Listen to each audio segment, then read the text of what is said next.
Now, we aren't just sociocentric thinkers with these rules and taboos.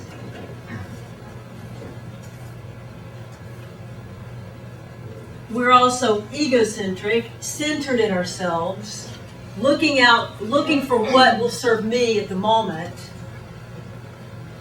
So we're a complex combination of, I want what I want when I want it. I have my beliefs that I'm protecting. I want to fit into society. I want to get along. By the way, I will give you this PowerPoint at the end of the day, so you don't need to worry too much about this right now, okay? I just don't want it to be too distracting at the moment, but you'll get a copy of this. And if you're interested in the actual PowerPoint, there'll be a conference PowerPoint for sale at the desk. But I have the hard copy for you. So, we come from this point of view, we want to get what we want to protect our beliefs, but we also, that's the egocentric side, and if you need elaboration on that, then we can go into that at the break, or there are other materials I'll talk to you about later in terms of sort of an introduction to that. And we're not just herd animals either, okay, so we're both of those things. But in addition, we are born with the capacity to reason critically, reasonably, rationally.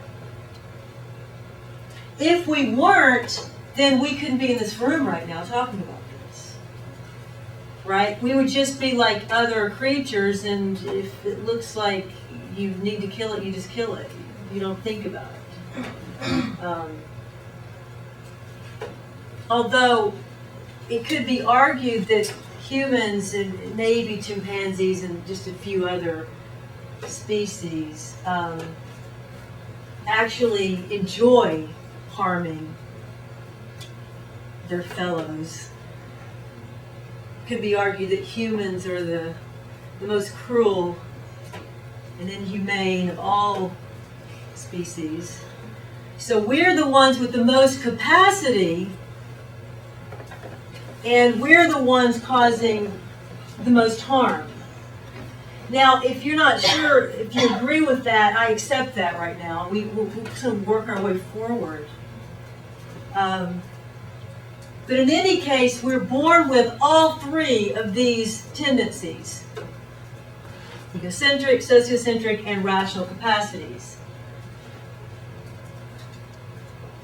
So, if we want to develop as rational persons, we have to take command of these two forces in our thinking that are barriers. We can never fully command. I overheard someone saying this morning, how do you take command of something that you don't understand?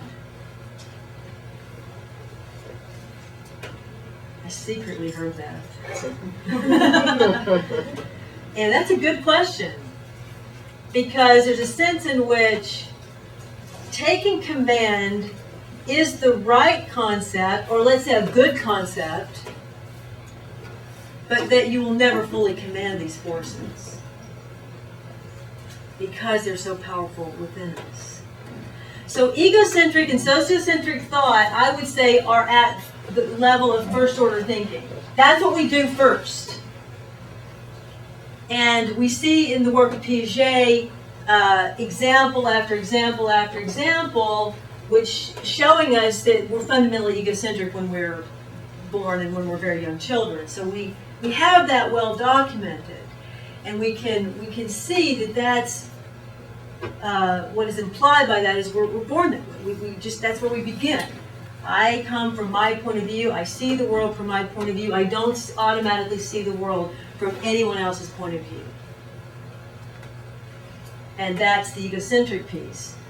So the rational, to develop as rational persons, we have to create, or let's say, develop the second order nature of human thought.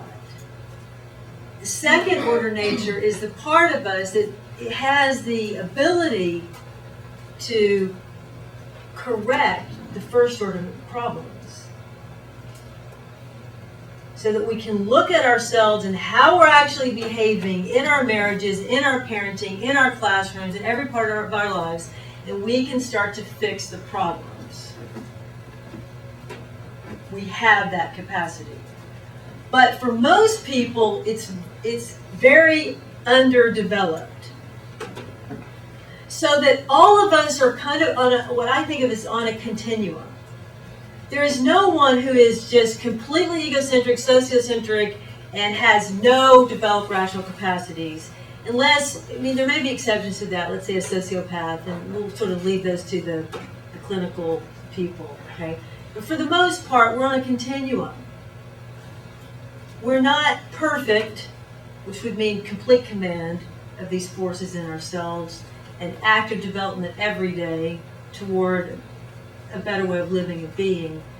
And we move around on this continuum in different situations. So in some cases you may see that you're really conforming right now. And in other cases you find that you're more independent as a thinker.